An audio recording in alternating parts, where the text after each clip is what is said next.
Début de matinée au camp des Louveteaux, les 22 enfants venus de Saint-Quentin en Yvelines passent un premier test, la vérification des tentes pour l'obtention du premier trophée du jour.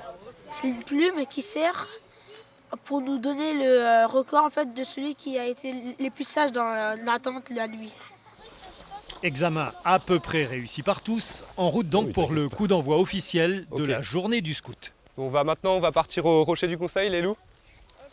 C'est le rocher du Conseil, le rocher du Conseil. Il ne doit pas y avoir de division entre nous, on doit tous être unis, s'entraider. Le rocher du Conseil, c'est l'assemblée du scoutisme.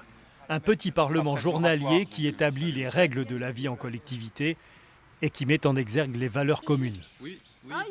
Le rocher du Conseil, c'est comme une sorte de démocratie participative où chaque louveteau en fait, peut, à ce moment-là, en fait, dire ce qu'il a à dire. Et le but, c'est que eux, ils puissent trouver quelque chose qu'on va appliquer aujourd'hui qui va nous permettre de nous aider, de faire du bien à tout le monde. Ce n'est pas facile toujours d'être un vrai disciple de Jésus-Christ. L'éducation du scout passe aussi par la religion, tout particulièrement au sein des scouts d'Europe où chaque enfant doit être baptisé pour accéder au mouvement. Pendant l'année, on y côtoie beaucoup de familles catholiques traditionnalistes, mais les camps d'été sont d'abord de vraies écoles de vie.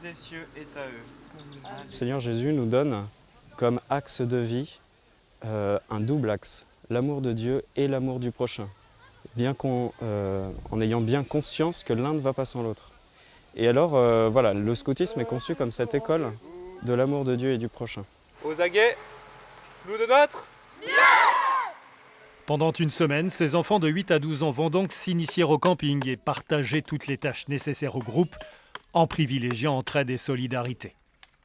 Et bien évidemment, comme tout scout qui se respecte, ils useront largement leur semelle.